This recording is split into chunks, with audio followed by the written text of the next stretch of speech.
Kristalizimi është një metodë kimiko-mekanike lustrimi për dysheme guri si natyrale ashtu edhe sintetike në përputhje me ENR D 2210. Për të gjetur metodën e duhur të pastrimit të dyshemeve prej guri natyral ose sintetik, është e nevojshme të identifikoni përmbajtjen e gurit gërqëror.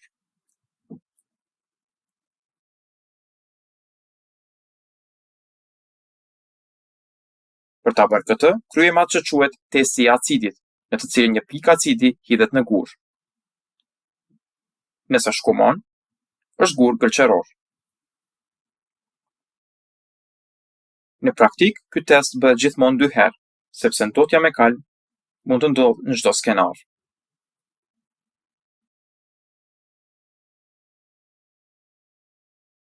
Nëse dyshemeja është gërqërore dhe ka një sipërfaqe të lustruar, mund të përdorni metodat vijuese të pastrimit, kristalizim me sprej, kristalizim në pluhur dhe atë që quhet lustrim diamanti. Të përjashtuara nga metodat e kristalizimit janë guri ranor, dyshemet me rasa dhe dyshemet konglomerate. Të përjashtuara nga metodat e kristalizimit janë dyshemet me rasa dhe dyshemet konglomerate. Metodat përkatëse të pastrimit dhe lustrimit, si dhe informacionet të detyruara rreth dyshimeve të ndryshme të gurit natyrale dhe sintetike, gjenden në manualin Rengin Gunsh Teknik. Masat e përgjithshme paraprake të sigurisë dhe mbrojtjes duhet të zbatohen për të gjitha operacionet e pastrimit. Në varësi të ambientit dhe nëse ka sipërfaqe delikate, mund t'ju duhet një material mbulues dhe maskimi adeziv, një tapet për mbledhjen e papastërtive, një tabel rrezik rrëshqitjeje dhe të gjitha pajisjet e nevojshme personale të mbrojtjes si dorashka, syze dhe këpucë sigurie. Para se të filloni çfarëdo aktiviteti pastrimit, sipërfaqet ku të punohet dhe sipërfaqet përreth duhet të kontrollohen për dëmtime të mëparshme dhe dëmi i mundshëm duhet të vlerësohet. Çdo anomali duhet të dokumentohet dhe të raportohet te klienti, vlerësi apo mbikëqyrësi. Për kristalizimin me sprej ju duhet një sprej ose lëng kristalizues me një formulim të bazuar në acidin salicilik dhe një pastrues me alkool për shpërlarje. Për heqjen e papastërtive të ashpra duhet një heqës papastërtish ose një fshesë korrenti apo një shtupë e lagur.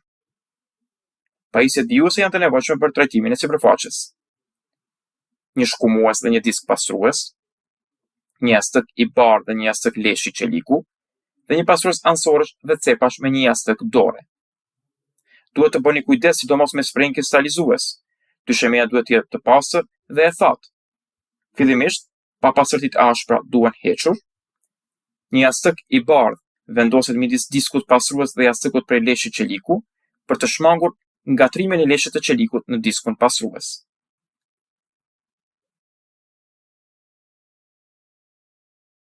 Kristalizuesi sprutësohet në dysheme në hapësira të vogla dhe lustrohet me jastëkun prej leshit qeliku, derisa shkëlqimi i dëshiruar të arrihet.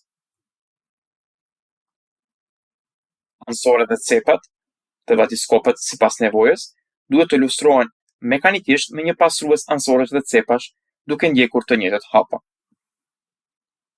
Pas lustrimit të sipërfaqes, hiqni gërhyrjen e leshit të qelikut me një shtupë të lagur ose pastrues për të shmangur korozionin pra njollat e ndryshkut në dysheme.